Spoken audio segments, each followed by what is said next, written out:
Alright y'all, today we're going to be making a Dragoon build for Baldur's Gate 3. Now, how this is going to work is we're going to first break down what a Dragoon is, and mostly we're going to be taking from Final Fantasy Tactics. And then we're going to go through Act 1, Act 2, Act 3, and then a gameplay session. And that gameplay session will be kind of a little bit longer because there's a lot of different variations for this build that you can do, but mostly going to focus on that for the end game, because I actually think the leveling process is pretty straightforward. Now, if you like Baldur's Gate 3 content and you are a fan of, say, more RP immersive fun builds that are still viable in Tactician and Honor mode, then you're in the right place. So maybe consider hitting that like and subscribe button, and let's get into the video. Now, what a Dragoon is a warrior that wears armor that jumps high up in the air and comes crashing down on their enemies with a polearm of sort. A little more background, and RP wise, they usually have some sort of relation with dragons or wyverns. Not always a good relationship, like in the case of Final Fantasy XIV, where they are trained warriors to kill dragons for the nation of Ishgard. But for this build, in this instance, we're going to be on more of the friendly side of dragons. But we want to replicate that jump ability and coming down and attacking foes. And I'm going to try to do a 1-for-1 with Final Fantasy Tactics. Now, jumping into character creation, we're obviously going to pick, I usually don't do this, but we're going to pick the race of Githyanki. They have a relation with the red dragon, so it's very fitting. And the class we're going to start off with is a barbarian. And then we're going to move on to background. You can just pick soldier, not a big deal here. And this is the ability score spread we want here. I want my strength at 17. Everything else is kind of whatever you want. I put my dexterity actually a lot higher for a higher initiative because we are not going to be getting a feat like alert to kind of, guarantee that first action on a turn.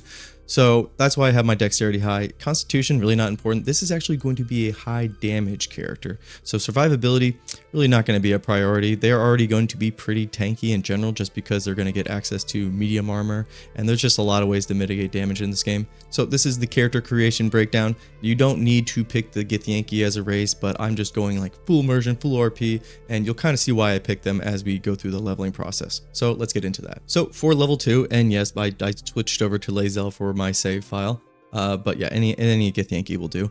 But for level 2, yeah, the only thing we get here is reckless attack, and we can move on to level 3. And level 3 is where basically the build comes online. You want to pick Wild Heart, and then with your heart ability here, you want to pick Eagle Heart. Eagle Heart is going to give you Diving Strike. This is jump, essentially. So this build comes online very early, and this is basically going to replace all of our attacks, and this is the only thing we want to focus on. So with this build already online at level 3, we can just continue on to level 4, and we're going to go with our first feat. We can change our beast heart here, but we're not going to ever, just always stick with Eagle. Your first feat here, always go with Athlete. Athlete, then you can get that extra jump because you're a Dragoon, so you're going to want to jump a lot. We're basically, so in my support build, I went overkill with healing. In this build here, we're going overkill with jumping. So Athlete is very appropriate. It lets us round up our strength to 18, and then we get a crazy jump ability. Now we can move on to level 5. Now at level 5, we also get some other nice things. So of course, as a martial class, we get extra attack. This is mandatory. Every martial class should make sure that you go to at least level 5 in any build. But then we also get fast movement, which we get extra movement. Something else that is very key with a Dragoon is you need to have a lot of movement ability. So any movement items, I would stick on your Dragoon because their ability to get around the battlefield and get to higher positions is going to be crucial, because I didn't mention it with Diving Strike, but you need to be at least 2 meters above your target to jump down on them. So you can't just get on top of a box and then, leap down. It doesn't work like that. You need to be a little bit higher. But we'll talk more about the gameplay once we get to level 6, which is going to be our next level. Oh, and before we go to level 6, yes, Githyanki at level 5, they get Misty Step. This is just perfect for our Dragoon build because we can Misty Step up to higher places if we don't want to jump, or maybe our jump line of sight is broken, something like that. So Misty Step, very nice. And we get to use it once per long rest, so it's not going to be something you can guarantee all the time, but it's just a nice option. So let's move finally to level 6. So level 6, this is where you're going to end Act 1 essentially. And so again, we're not changing from Eagle Heart, and then we get an animal aspect. I would honestly just go with Elk for more movement speed. So we're going to be crazy mobile in moving positions around the battlefield on top of our jump. You can really pick any one of these you want. This is just the one I'm taking. There's plenty of good options out there. But let's talk about what we're doing in Act 1 now as a Dragoon. As a barbarian, our class feature is Rage. Rage, you have to use a bonus action when you start a fight. You have to be in combat, and then you rage the entire combat encounter essentially. But you kind of got to get it going, so you're not going to be in rage at first. Most of the time, and mostly in Act 1, you're only going to have 3 charges of rage, and these come back on long rest, which kind of sucks. But this is why I always like to go at least 6 levels into Barbarian, because at level 6, we're getting 4 charges of rage. So 4 charges between each long rest I think is a lot more manageable than just having 3. 3 feels kind of restrictive, but we'll talk more about, I guess, the rage economy in the end game, because I think in Act 3 you can get away with 3, but just for, you know, Act 1 and Act 2, I would stick to at least 6 levels into Barbarian so you get those 4 rages. So the way your combat encounters are going to go is you're going to get into combat, then you're going to rage, you're going to then try to position yourself in a high position and use your diving strike. Now, your next turn, you have the option to use your bonus action to jump to a higher location anywhere you want, because you will have athlete, which means your jumping will be crazy, and then proceed to jump down on them again. It's a really fun process. I'll show like basically the heightened crazy version of it at the end, but just know it's just like fun game of just finding high places to either start out with, or maybe have a high place during combat to just keep jumping to and going back and forth. It's a fun style. It gets a little crazy. But so that's how you're going to play in Act 1. So now we can move on to Act 2. Oh, and before we get to Act 2, I forgot to mention at character level 3 for a Githyanki, you get Enhanced Leap. So like I said earlier, we kind of go bananas with how much you can jump and like your distance. So just keep that in mind too. Enhanced Leap is a great ability, especially if you know there's an encounter where, you know, maybe height is really, really far off. Yeah, Enhanced Leap will help you get there, and it's a great like preparation skill if you know, you know, kind of the arena you're going to walk into. Anyways, let's get to Act 2. So Act 2, we're going to be around level 7, give or take a level, depending on how much you're exploring. Level 7, we really don't get anything new except for Feral Instinct. This just helps our initiative bonus. This is why we don't need to take the feat Alert, because our initiative is already going to be very high. And again, this is a like mini version of Alert. So very good ability at 7, and we can move on to level 8, where we are going to pick up our second feat. For our second feat, well, first let's talk about our subclass feature here. We can nothing slows us down anymore. Again, this is a very mobile class in general and build. So for our second feat here, we're going to take Greater Weapon Master, because we're going to be using a polearm, or I guess we're going to be using a polearm, halberd, or spear, something with 2 hands. Greater Weapon Master is going to be fantastic for that just flat 10 damage bonus. So really nice here.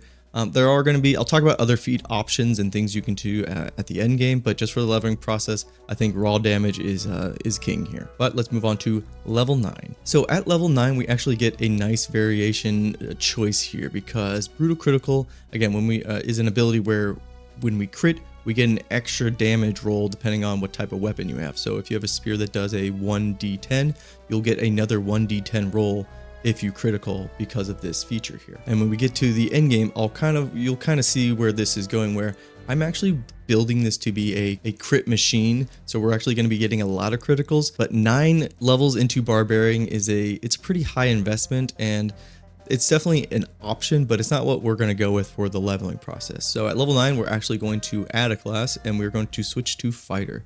And fighting style, again, we're going all offense, so we're going to go with Great Weapon Fighting. And so yeah, level 9, we're going to switch over to Fighter, and we're going to continue on to level 10.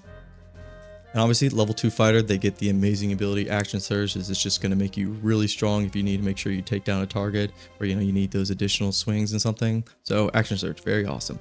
So that level 10 now, probably going to be end of Act 2, beginning of Act 3. You're still just doing the same thing with your Diving Eagle Strike. That's basically how it's going to work the entire time. So we're really just trying to maximize that process. So there's really nothing new for Act 2 and how you're playing differently. You just kind of have more tools and better stats and better mobility to perform what you were already doing. So we can move into Act 3. So with Act 3, we hit level 11, and this is where we get to pick we're going to stick with Fighter, and we get to pick our subclass. Now, I mentioned before, we want to be a crit machine, so we're going to just pick Champion. Champion is probably the most boring subclass out of, I guess, all the classes, but its class feature is really handy if you are just hunting down crits. And their subclass feature here, it lowers the critical chance roll you need by 1. And so we're going to be with this on top of some items that we'll talk about, and again, none of it's really necessary. We just want to make sure that we have crit rolls as often as possible, and Champion is it's a crucial pick for that, essentially. At level 11, we have our 3 Fighter. We're going to go into level 4 Fighter, and we're just going into level 4 Fighter so we can get another feat. So for this leveling process, we're actually going to have 3 feats at our disposal. And I would just go with ability score improvement here and round up your strength to 20. And since we're at level 12, we're kind of at the end of the leveling process here. We can talk about some other features here, or some other feats that are really good, like Polearm Master combined with Sentinel. This basically is a very, I would actually put this on a like more tanky frontline character. This isn't necessarily a frontline character. This is a damage dealing striker. You'll see when we get into the gameplay. Just know that Polearm Master is very good, and so is Sentinel combined together, but it's just really not meant for this build, for the kind of the playstyle we're going for. So let's get into the gameplay. Now into the gameplay section here, I usually show off builds that don't have like any armor, no trinkets, none of that stuff. Now this time I want to show it actually like juiced off, because this is a really fun playstyle. So I mentioned earlier how we picked that champion because we want our crits, we want to be critting as often as possible. So we got the Deadshot bow. I believe you get this in Act 3 and you can just buy it from a vendor, so really easy to pick up. The Trident here, you get very early on in Act 3 at the circus. This is super easy legendary to get. And then this helmet here, a little more work, but again, another Act 3 item here. And again, I'm reducing my crit already by 3 because I got the bow, the helmet, and then being a champion is another -1. And everything else just kind of gives us more damage. We got a ring that adds just a base 2 damage. We got advantage on our attack rolls. This is really nice ring. And then our boots are just helping us with more jumping. Again, we're going crazy with jumping. And then the Hill Giant Strength Gauntlets, yeah, this just bumps our strength up to 23. So at this point, if you're going to be using this item, like this item's like basically very end game, I would say, for Act 3. But if you're going to be using this item, you can just dump all your strength and then put into dexterity or wisdom or whatever else you want. But I didn't do any of that. This is just still the same loadout here. I actually changed my constitution to 16 and have my dexterity at 14. Anyways, not a big deal for the stats wise, but so you can see that my character is very kitted out. And then I actually have an elixir going here, which again reduces my critical by another 1. So that's -4 on our attack rolls that we need to achieve a critical. So we're going hard on this one. Now there's really no preparation we need to do. We're gonna start off in a high position. So you can see we're gonna right here in Act 3, and Lae'zel here, our Githyanki, is just gonna take a perch right up here on the roof because you can basically jump anywhere. It is nuts how far you can jump from like rooftop to rooftop, and yeah, it's a funny time just to seeing how far you can jump, because I know a lot of people just like the Misty Step or teleport or whatever, but nah, jumping's where it's at. So this is a key factor being to be in a Dragoon. You got to be able to jump, But let's start a combat encounter. Let's have our pal, or I guess he's just a fighter down here. Start some trouble. Start punching some of the people. See if we can get some guards to come arrest us.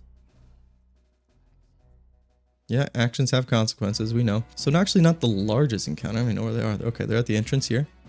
Our character's not even in combat. Come on, hello.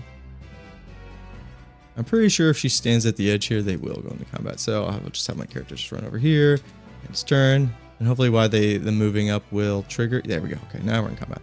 So good deal. So our character down here was just to start the encounter, but so this is how you have to start off your rolls here. You have to use your bonus action to do your rage. So that's kind of a drawback, but we're going to address it with a second variation of this build. But let's just go over what we leveled through and kind of show how that works.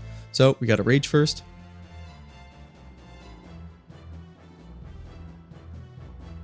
Yeah, and this is where the madness starts. So we're doing diving strike. It's doing 23 to 35 damage. It's a lot of damage. And so we can just start diving strike. We have 94 advantage. So this person's probably going to get hit and they're going to go down. Oh, come crashing down. We didn't crit, surprisingly, but that's okay. Now, because our movement speed is so juiced, we can actually just roll all the way up here and come crashing down again. We actually probably want to pick another target. So we already made that person prone, which is very nice. So maybe we want to knock down another character. So that is a bug, I believe. So keep that in mind too, where you will come crashing down and you actually won't hit anything. So that was interesting. I'm going to action surge, and I don't have movement speed to actually keep going. But that's fine. We're just going to go ahead and just use our main hand attack. Oh, we got a crit there. So you can kind of see in the combat log with that crit there at the bottom with our damage roll. Instead of doing 1d8 that is with this trident, we did 2d8. And then we get an extra 2 for our Eagle Rage bonus. But yeah, pretty decent turn. We can let the NPCs go. Skip turn there. All right, now back to our Dragoon. We can actually leap all the way back up. Now we're going to provoke an opportunity strike. That's fine. We just dodge it all. But we go ahead and leap all the way back up here. And then we just come crashing down again. Oof, got another critical hit there. And we just finish them off. And that's kind of the funny play style with it is you start on the ground, you jump all the way up, and then you just come crashing back down.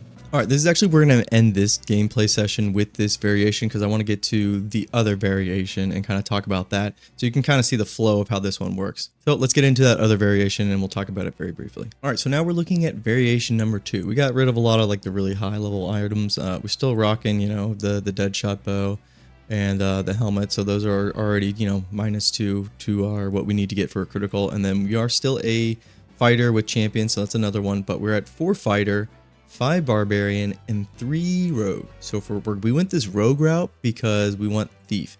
Thief is going to give us an extra bonus action. So with that extra bonus action, you can kind of probably see where this is going. So we're going to start the encounter again. I don't have all the same items, and if anything, I'm actually a little bit underpowered at this point because a lot of the items I have are in Act 2, and we're obviously in Act 3 here. So we're going to start the combat encounter. Our warrior's just going to punch some, or our fighter's just going to punch some random people. Yeah, you're under arrest, sir. So we got our fight encounter started here. We're gonna try to run away a little bit. I guess we only aggroed one flame fist here. Okay, so here's what we got to do up here. Again, gotta rage first. And here's the funny thing we're gonna be able to do. We're gonna be able to come crashing down on them. Beautiful. And then we're gonna be able to jump back up, actually, or to a higher position. I think I ran out of long strider or enhanced leap, but we're gonna jump back up, and then we're gonna come crashing down on them again. Actually, the path is interrupted. Please, I need this for my video. Yes, okay, we can do it. Sweet. Come crashing down again. So with the thief variant, I like this one a little bit better because you just like ping pong back and forth. Obviously, we can just use action surge here to finish them off. But you kind of see how this different variation works. Miss, well, that's great. And then they die there. Holy shit, we did so much damage. Yeah, sorry, I was just looking at the log because I saw a lot of numbers jump up there, and I think there was a little bit of bug because I think it doubled it. Anyways, not the point. But this is the variation I like to run specifically at endgame. I wouldn't do this while leveling because let's talk about the rage economy. Again, 3 rages, I don't think it's enough while you're leveling because when you're leveling, you're going to want to be, going through the acts and stories, and there's a lot of places you could go to. Now in Act 3, I think it's a little bit different. I think in Act 3, a lot of encounters are tougher where you're going to be using a lot of resources. So you are going to be long resting more often. So I think you can get away with just having 3 charges with this build variant here. I keep pulling up the wrong menu, but with this build variant here, this is the one I like to run. You could go 6 fighter actually and 3 barbarian. So that 3 barbarian, it'll still give you 3 rages, and then it'll give you obviously diving strike still. But with 6 fighter there, you'll be getting your 2 feats still. So that's a different way you can do it. There's a lot of different ways you could break this down. You could go 4 barbarian, 8 fighter, so you get 4 feats, but you are going to be, stuck with only 3 rages. Or you could go something like 5 barbarian, 7 fighter. There's a lot of different trade-offs here because at champion level, I think 7, you get a remarkable athlete, which again, just more jumping. You're just a crazy jumper. So there's a lot of different ways you can play this, and a lot of different ways you can kind of break down how many levels you go into a barbarian, how many champion, if you want to throw some rogue in there. Because again, the most important parts about this is, is that jump ability. It is diving strike. So that's a must. And then before I talked about how a martial class, you have to be at least something has to be on level 5 because you need that extra attack. So with this setup here, we are doing essentially what Dragoons do in say like Final Fantasy Tactics, where they just jump. Now as a bonus, in Final Fantasy Tactics specifically, they have a reaction ability called Dragonheart, and Dragonheart will give them re-raise. So I was actually racking my brain for a while because we have a spell that replicates that in a Death Ward. But Death Ward comes from a cleric at level 7, and there's no way in hell I was fitting in, a level 7 cleric into this build just for that one ability. So you could, I don't know if there's any scrolls in the game. I can't remember at the top of my head, but you could have a cleric partner who just casts Death Ward on you. Or, and I was really excited to kind of like remember this and kind of look into could it work, and yes, it can. But anyways, is to get your Illithid power of survival instinct, and you get this actually midway through, I'd say like Act 1, down in the Underdark. You have to finish the mushroom quest. I don't want to go over spoilers, but there's a certain quest giver that you help out, and you basically just need to go along and pass all those checks when he tries to help you out with your your tadpole problem, and do that and do it with your Dragoon character, and you'll get survival instinct, and that'll basically do the same thing as Death Ward, where if your health goes down to 0, you'll actually heal instead of going unconscious or down. So that's your great way as a Dragoon to get that Dragon Heart ability from Final Fantasy Tactics, and I thought that was special. But yeah, that's the build. I hope you guys enjoy it. This is definitely a fun way to play a different kind of variation of a fighter. You're just ping-ponging back and forth, jumping and coming crashing down, jumping back up and crashing down again. So this is a fun build. It's definitely not min-max to do, like, say, the most damage, just because I didn't go over like a lot of gear, but I kind of showed you the basic setup and like the core essentials you need to make this build work. And for my builds, I really don't like to go into equipment or story ability upgrades, because equipment wise, you have 3 other party members you need to manage. It's not for me to decide who you give which pieces of equipment to, because there's pieces of equipment where it's best for everybody. So I don't want to tell you how to who to equip what with. And then for story instances, I don't like to assume everybody does the same thing, like they all make the same decision with the hag. And again, then you got to decide which character you want to give that ability point to. So that's why I don't usually bring those up, because everybody's playthroughs is different. I just like to kind of put a baseline build out there, and then you can kind of tweak and tailor it to your party style and what items you have, and take it from there. So that's a Dragoon build. Let me know how you guys liked it. This was a really fun one. This is a build I used on my second playthrough when I actually was using Lae'zel, because I actually didn't have her in my party in my first playthrough. But this is a really fun one, and I will catch you guys in the next video, and I'll see you then. Peace!